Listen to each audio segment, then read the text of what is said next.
하나님의 말씀은 사도행전 12장 6절부터 12절까지입니다. 헤롯이 잡아내려고 하는 그 전날 밤에 베드로가 두 군인 틈에서 두 쇠사슬에 매여 누워 자는데 파수꾼들이 문 밖에서 옥을 지키더니 호련히 주의 사자가 나타나매 옥중에 광채가 빛나며 또 베드로의 옆구리를 쳐 깨워 이르되 급히 일어나라 하니 쇠사슬이 그 손에서 벗어지더라. 천사가 이르되 띠를 띠고 신을 신으라 하거늘 베드로가 그대로 하니 천사가 또 이르되 겉옷을 입고 따라오라 한대 베드로가 나와서 따라갈새 천사가 하는 것이 생시인 줄 알지 못하고 환상을 보는가 하니라. 이에 첫째와 둘째 파수를 지나 시내로 통한 쇠문에 이르니 문이 저절로 열리는지라 나와서 한 거리를 지나매 천사가 곧 떠나더라. 이에 베드로가 정신이 들어 이르되 내가 이제야 참으로 주께서 그의 천사를 보내어 나를 헤롯의 손과 유대 백성의 모든 기대에서 벗어나게 하신 줄 알겠노라 하여 깨닫고 마가라 하는 요한의 어머니 마리아의 집에 가니 여러 사람이 거기에 모여 기도하고 있더라. 아멘. 지난 시간에 우리 교회가 실시하고 있는 장로 권사 호칭제와 관련해서 제가 속했던 교단이 교단의 의무를 위반하고 불법을 자행했다는 이유로 저를 교단 기소위원회에 고발했고, 기소위원회는 제가 이미 교단을 탈퇴하였음에도 불구하고 제게 출석 요구서를 보내왔다는 말씀을 드렸습니다. 이 시간에는 기소위원회에 다녀온 보고 말씀을 잠시 드리겠습니다. 지난 목요일 오전 11시에 노회 사무실에서 저는 피고발인 신분으로 기소위원회의 조사를 받았습니다. 조사가 시작되기 직전에 기소위원회 위원장이 테이블 위에 놓여 있는 녹음기를 켜려고 했습니다. 그래서 제가 조사 내용을 녹음한다면 저도 녹음하게 해달라고 요청했습니다. 그러나 피고발인에게는 녹음이 허락되지 않는다고 했습니다.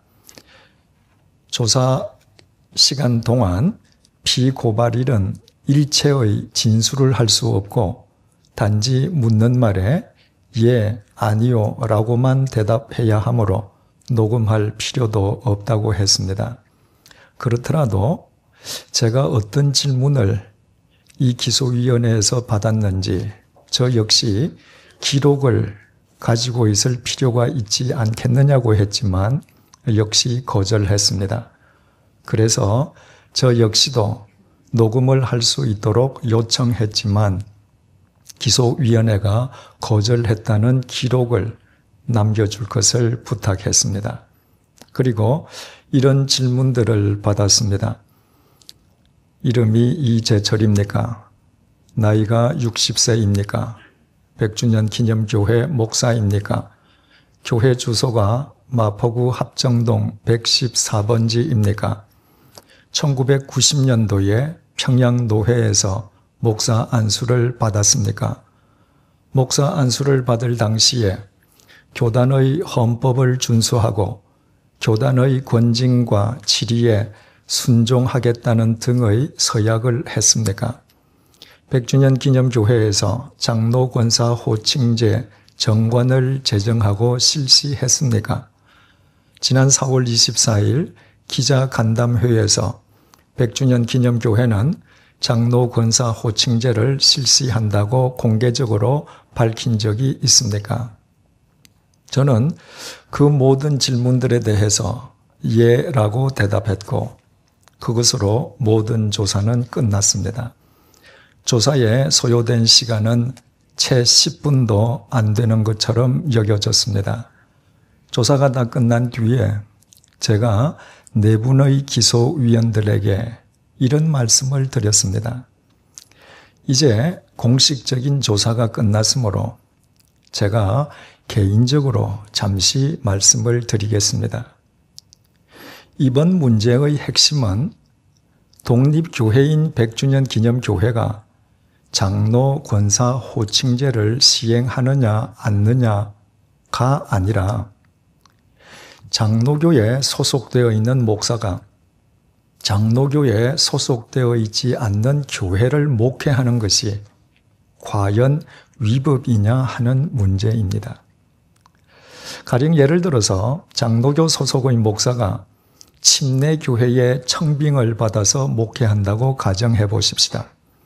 원래 장로제를 인정하지 않던 침례교회도 이미 호칭 장로제를 실시하고 있지 않습니까? 이 경우에 장로교 소속의 목사가 호칭 장로제를 실시하고 있는 침례교회를 목회하는 것이 과연 장로교단의 헌법을 위반하는 것이겠습니까? 독립교회인 100주년 기념교회는 100주년 기념사업협의회에 의해서 한국연합교파로 초교파적인 교회로 설립되었습니다. 그래서 100주년 기념교회는 어느 특정 교단의 헌법을 따를 수 없어서 독자적인 정관을 제정하고 그 정관에 의해서 운영되고 있습니다. 장로교 헌법은 장로는 당회의 결의를 거쳐 노회의 허락을 받아 공동의회에서 총 투표자 수 3분의 2 이상의 득표로 선출한다고 명기되어 있습니다. 독립교회인 100주년 기념교회는 운영위원회와 상임위원회에 의해 운영되기에 장로교의 당회가 없습니다. 독립교회인 100주년 기념교회는 장로교의 노회에 가입도 되어 있지 않습니다. 그렇다면 독립교회인 100주년 기념교회의 장로권사 호칭제가 장로교의 헌법과 어긋나는 것은 장로를 투표로 선출하지 않는다는 것 한 가지밖에 없는데 그것을 이유로 독립교회인 100주년 기념교회가 장로교 헌법을 위반했다고 제재할 수 있겠습니까? 잘 아시다시피 저는 지난 6월 26일 교단을 탈퇴했습니다. 교단 소속의 목사로서 독립교회인 100주년 기념교회를 목회함으로 인해서 교단이 불편해했고 또 제가 특정 교단에 소속되어 있는 목사로서 독립교회인 100주년 기념교회를 목회하는 것이 100주년 기념사업협의회와 교회에 더 이상 걸림돌이 되어서도 안 되겠다는 판단에서였습니다. 저로서는 제가 사랑하는 교단과 100주년 기념사업협의회와 교회를 지키기 위해서 그것이 최선의 길이었습니다. 그런데도 이미 탈퇴한 제게 교단 기소위원회가 출석 요구서를 보내왔습니다. 처음에 저는 출석 요구에 응하지 않으려고 했습니다. 그러나 제가 마음을 바꾸어서 출석 요구에 응한 것은 두 가지 이유 때문이었습니다. 첫째 이유는 교단에 공식적으로 마지막 인사를 드리기 위함이었습니다. 교단이 교단지를 앞세워서 양화진과 관련해서 일방적으로 저를 공박할 때 교단 그 어느 분도 저를 불러 진실을 알아보려 한 분은 단 한 분도 없었습니다. 그러나 이번에 기소위원회에서 저를 불러주셨기에 이 자리를 빌어 교단의 마지막 작별 인사를 드리는 것이 예의일 것이라고 생각해서 이 자리에 나왔습니다. 두 번째 출석 이유는 제 진심을 전해드리기 위함입니다. 교단은 교단 헌법에 따라서 100주년 기념교회가 장로 권사 호칭제를 실시하는 것을 교단 헌법을 위반하는 행위라고 말할 수 있을는지 모르지만 독립교회인 100주년 기념교회 교인들은 자신들과는 아무런 상관도 없는 교단의 이 조치를 어떻게 받아들이겠습니까? 또 타 교단의 그리스도인들은 이 사안을 어떻게 보고 있겠습니까? 더욱이 주님을 믿지 않는 세상 사람들은 이것을 또 어떻게 보고 있겠습니까? 저는 제가 사랑하는 교단이 이 사안으로 인해서 세월이 흐른 뒤에 비판과 조롱의 대상이 되기를 원치 않습니다. 진심으로 이 말씀을 전해드리기 위해서 오늘 이 자리에 출석했습니다. 저는 이미 6월 26일자로 교단을 탈퇴했기에 앞으로는 다시 제게 출석을 요구하더라도 더 이상 출석에 응하지 않을 것입니다. 몸은 비록 교단을 떠났지만 교단의 정신만은 앞으로도 계속 간직하고 살아갈 것입니다. 혹 길에서 만나 뵙게 되면 반갑게 인사를 올리겠습니다. 이로써 저는 45년 동안 몸담았던 교단에 대한 마지막 예의와 의무를 다했습니다.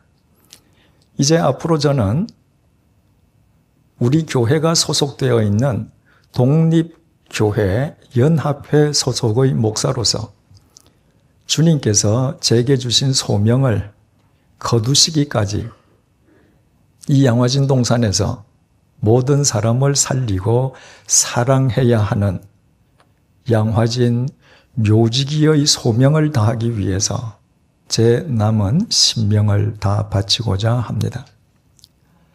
사도 바울은 깨달음의 중요성과 관련해서 고린도전서 13장 11절을 통해 이렇게 피력했습니다. 내가 어렸을 때에는 말하는 것이 어린아이와 같고 깨닫는 것이 어린아이와 같고 생각하는 것이 어린아이와 같다가 장성한 사람이 되어서는 어린아이의 일을 버렸노라. 사도 바울은 깨달음 여부를 어린아이와 어른을 구별하는 분기점으로 삼았습니다.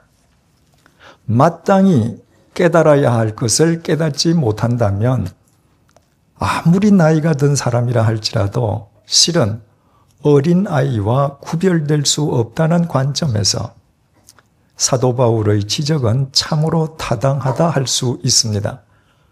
그러나 하나님께서는 깨달음과 관련해서 훨씬 더 엄중하게 말씀하십니다. 이사야서 1장 3절 말씀입니다. 소는 그 임자를 알고 나귀는 주인의 구유를 알건만은 이스라엘은 알지 못하고 나의 백성은 깨닫지 못하는도다. 하나님께서는 깨달아야 할 것을 깨닫지 못하는 사람은 짐승보다 못한 존재라고 말씀하십니다. 이것이 얼마나 타당한 말씀인지는 인간의 역사가 스스로 증명해주고 있습니다. 이 세상을 더럽히고 혼란에 빠뜨리는 것은 짐승이 아닌 사람들에 의해서입니다. 피비린내 나는 전쟁도 심각한 오염도 자연 법칙의 훼손도 모두 짐승이 아닌 사람에 의해 자행되고 있습니다. 그래서 시편 49편 20절이 이렇게 증언합니다. 존귀하나 깨닫지 못하는 사람은 멸망하는 짐승 같도다. 깨달음의 중요성은 아무리 강조해도 지나침이 없습니다. 그래서 주님께서 이 땅에 계시는 동안에도 사랑하는 제자들에게 수차례에 걸쳐 깨달음을 강조하셨습니다. 그러나 깨달음 그 자체보다 더 중요한 것은 깨달음 이후입니다. 다시 말씀드리면 참된 깨달음 여부는 그 이후에 드러나게 된다는 말입니다.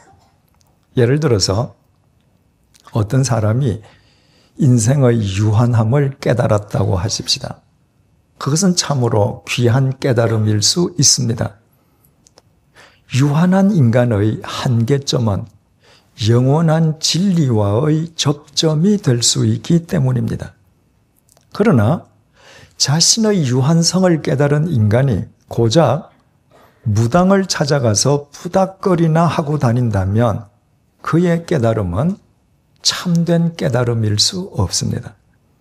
이런 관점에서 오늘의 본문은 그리스도인들의 깨달음은 그 참된 깨달음 이후에 무엇을 수반하게 되는지를 우리에게 일깨워주고 있습니다. 감옥에 갇힌 베드로가 참수형을 당하기 전날 밤이었습니다. 주님께서 베드로를 구출하기 위해 보내신 주님의 사자가 베드로에게 가장 먼저 한 명령은 띠를 띠라는 것이었습니다. 그것은 자고 일어나서 옷 매무새를 고치라는 의미가 아니라 다시 한번 주님을 위해 새로운 결의와 각오를 다지라는 의미라고 했습니다. 본문 9절을 보시겠습니다. 베드로가 나와서 따라갈새 천사가 하는 것이 생시인 줄 알지 못하고 환상을 보는가 하니라. 주님의 구출이 얼마나 신비로운 방법으로 이루어졌던지 당사자인 베드로는 주님의 사자를 쫓아 감방문을 나서면서도 그것이 현실임을 전혀 인식하지 못했습니다. 10절 말씀을 보시겠습니다. 이에 첫째와 둘째 파수를 지나 시내로 통한 쇠문에 이르니 문이 저절로 열리는지라. 나와서 한 거리를 지나매 천사가 곧 떠나더라.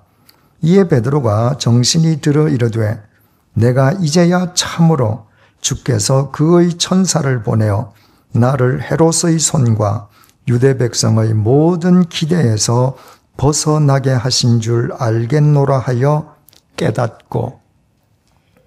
베드로는 감옥 정문을 나서서 한 길에 이르러서야 비로소 자기 앞에 현재 일어나고 있는 일이 꿈이 아니라 현실 속의 실제 상황임을 인식했습니다.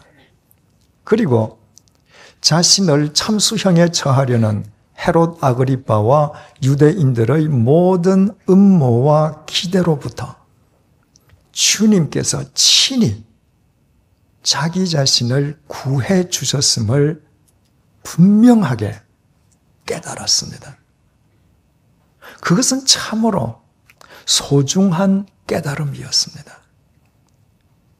자신이 아무리 볼품없더라도 자신을 주님께 드리기만 하면 천지를 창조하시고 죽음을 깨뜨리신 주님께서 자신의 삶을 온전히 책임져 주신다는 깨달음이야말로 감옥과도 같은 이 험난한 세상을 살아가는 유한한 인간에게 얼마나 보배로운 깨달음입니까?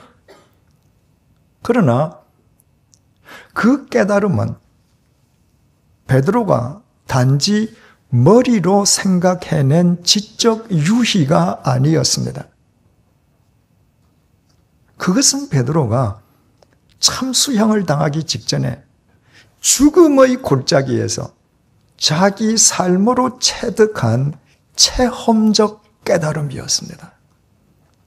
자신의 삶으로 주님께서 자신을 책임져 주심을 체험하고 깨달았으니 그 베드로에게 세상 무엇이 두려울 수 있겠으며 주님을 위해 무엇을 주저할 수 있겠습니까?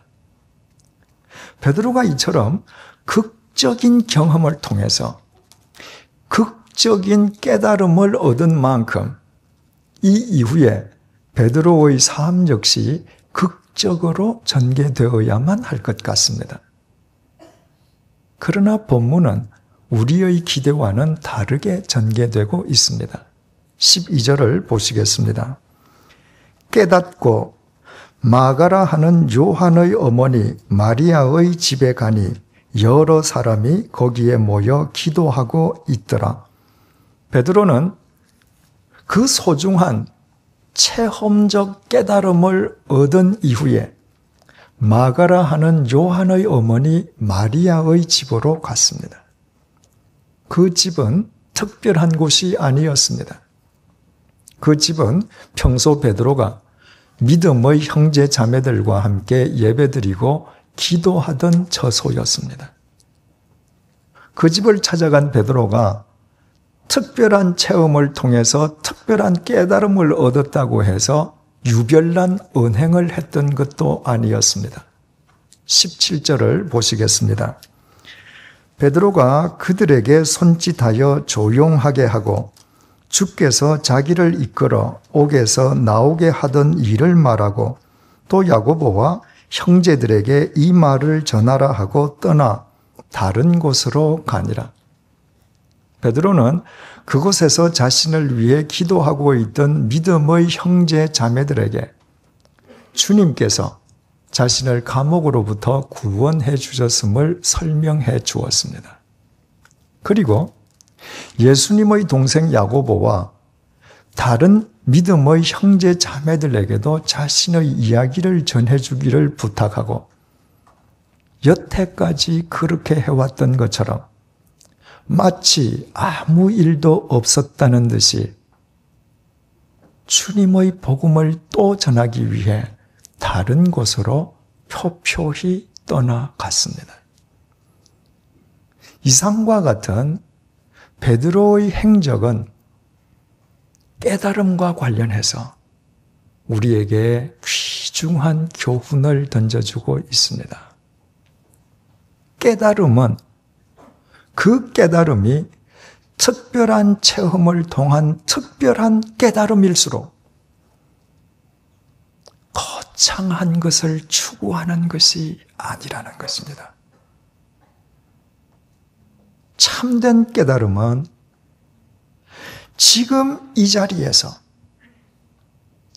행하여야 할 것이 무엇인지를 분별할 수 있게 해주고 지금 이 자리에서 행하여야 할 것이 아무리 대수롭지 않게 보인다 할지라도 그 일을 충실히 실천하게 해줍니다.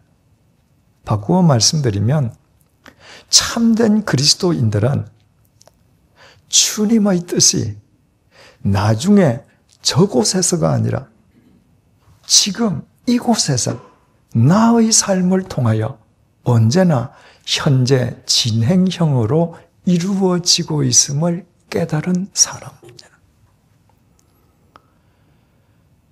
미국 영화배우 크리스토퍼 리버가 생전에 그의 아내와 함께 CNN 레리 킹 쇼에 출연한 것을 시청했던 적이 있습니다. 크리스토퍼 리버는 잘 아시겠습니다만은 슈퍼맨의 주인공으로서 널리 알려진 유명한 배우였습니다. 아주 잘생긴 얼굴에 항상 정의의 사자 역할만 맡기에 당시 영화를 좋아하는 사람 가운데에 크리스토퍼 리버를 알지 못하거나 좋아하지 않는 사람은 흔치 않았습니다. 그 유명한 배우가 1995년도 승마 경기 중에 불의의 낙마 사고로 전신 불구자가 되어버렸습니다. 한순간의 인생 몰락인 셈이었습니다. TV 화면에 나타난 크리스토퍼 리버는 손, 발, 손가락도 말할 것도 없고 심지어는 얼굴도 움직이지 못했습니다. 머리끝에서부터 발끝까지 움직이는 곳은 단 2곳, 눈과 입밖에 없었습니다. 그런데도 크리스토퍼 리버의 말은 얼마나 밝고 맑은 내용들인지 모릅니다. 특히 불의의 사고 이후에 2004년 크리스토퍼 리버가 심장마비로 타계할 때까지 크리스토퍼 리버의 손과 발이 되어주었던 그의 아내 다나 리버는 참으로 아름다웠습니다. 육감적인 미가 아니라 영혼의 아름다움이 그토록 배어나는 신앙의 내적 아름다움이었습니다. 그녀는 남편이 전신불구자가 되었음에도 불구하고 남편은 변함없이 자신의 사랑하는 남편이요, 자신은 남편의 사랑하는 아내라고 말을 했습니다. 레리 킹이 크리스토퍼 리버에게 만약 당신이 지금 정상인처럼 일어나서 걸을 수 있다면 가장 먼저 무엇을 하겠느냐는 마지막 질문을 던졌습니다. 그 질문은 크리스토퍼 리버에게 얼마나 가슴 설레는 질문이겠습니까? 24시간 밤낮 전신불구자로 병상에 누워 있어야만 하는 그가 정상인처럼 일어나 걸을 수 있다면 하고 싶은 일은 얼마나 많겠으며 가고 싶은 곳과 보고 싶은 것은 또 얼마나 많겠습니까? 그러나 그의 대답은 전혀 뜻밖이었습니다. 내가 일어나서 지금 걸을 수 있다면 나는 가장 먼저 이 방의 방문을 열겠습니다. 그것은 그 어떤 대답보다도 감동적인 대답이었습니다. 만약 그때 크리스토퍼 리버가 거창한 대답을 했다면 그의 대답이 거창한 만큼 그것은 공허하기만 했을 것입니다. 그는 만약 자신이 그럴 수 있다면 지금 이 자리에서 해야 할 것이 무엇인지를 정확하게 깨닫고 사는 사람이었습니다. 그래서 나에게 기적은 다시 일어서는 것이 아닙니다. 나에게 기적은 사랑하는 아내와 함께 하루하루 살아가는 것입니다. 사랑하는 사람과 함께하는 삶은 날마다 기쁨이고 기적입니다. 라는 그의 말은 전 세계 수없이 많은 사람을 감동시켰습니다. 레리 킹의 마지막 멘트처럼 크리스토퍼 리버는 전신불구자가 되었지만 도리어 그는 슈퍼맨이 되었습니다. 그가 건강했을 때 그는 고작 만화 같은 이야기의 영화 주인공이었을 뿐입니다. 그와 같은 황당한 이야기의 영화로는 사람의 인생을 살리기보다는 어린 아이들에게 악영향을 미치기가 십상이었습니다. 그래서 당시 슈퍼맨 영화를 보고 슈퍼맨을 흉내내기 위해서 높은 곳에서 뛰어내렸다가 다친 아이들이 전 세계적으로 얼마나 많은지 모릅니다. 그러나 크리스토퍼 리버는 전신불구자가 된 뒤에 자신을 아는 모든 사람들로 하여금 지금 이 자리에서 행하여야 할 일이 무엇인지를 스스로 생각하게 해주고 깨닫게 해준 진정한 슈퍼맨이었습니다. 바꾸어 말씀드리면 그는 진정한 깨달음의 사람이었습니다. 베드로는 자신이 상상할 수도 없는 신비로운 방법으로 주님께서 보잘것없는 자기 자신의 삶을 온전히 책임져 주심을 자기의 삶으로 체험하고 깨달았습니다. 그 체험적 깨달음 위에서 베드로는 거창한 것을 추구하지 아니하고 언제 어디서나 지금 이 자리에서 행하여야 할 것을 깨닫고 묵묵히 실천했습니다. 본문 12절에서 깨닫다는 우리말로 번역된 헬라어 쉬네이도는 함께라는 의미의 전치사와 보다는 의미의 동사가 합쳐진 합성어로서 본래 그 말의 의미는 함께 보다입니다. 그리스도인들이 깨닫는다는 것은 함께 보는 것을 의미합니다. 그러므로 무엇과 함께, 누구와 함께 보느냐에 따라 깨달음의 내용과 결과는 달라질 수밖에 없습니다. 그리스도인은 두말할 것도 없이 주님과 함께 보는 사람입니다.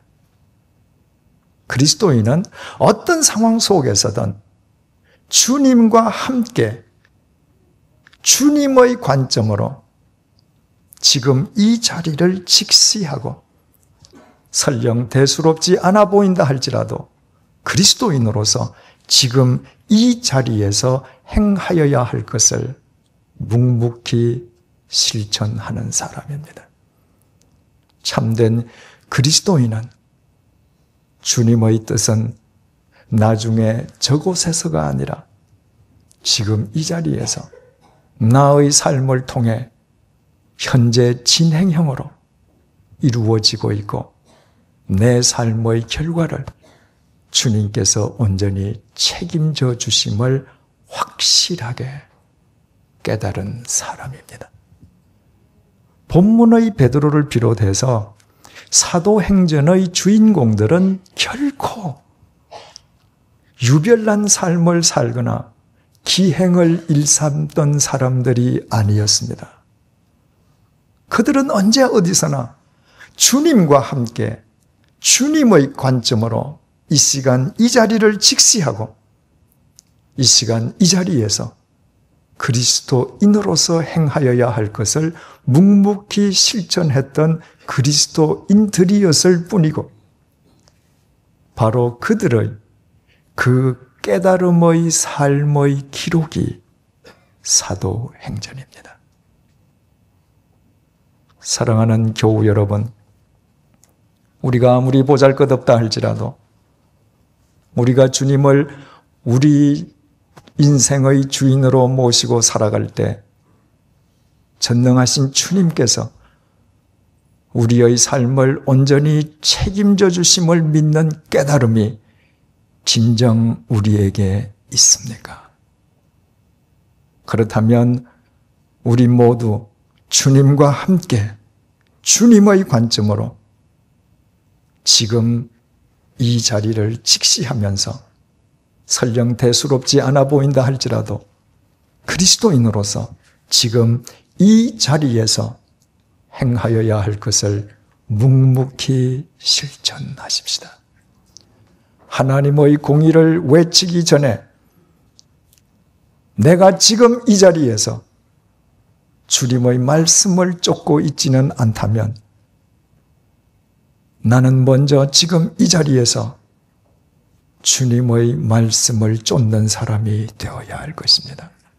그러지 아니할 경우 우리가 외치는 하나님의 공의는 공허한 공기의 진동으로 끝나고 말 것입니다.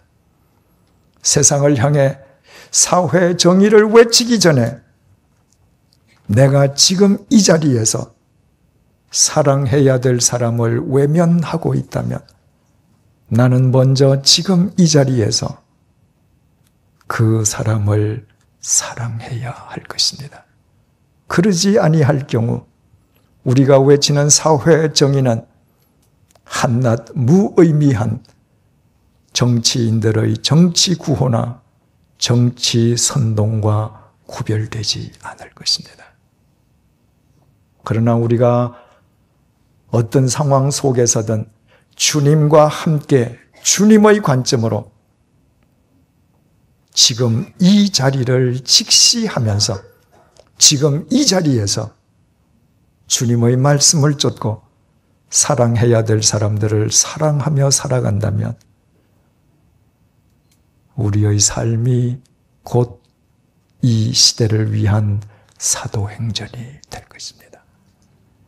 깨달아야 할 것을 바르게 깨달은 우리의 삶을 통해 주님의 뜻이 지금 이 순간에 이 자리에서 현재 진행형으로 매일 이루어질 것이요.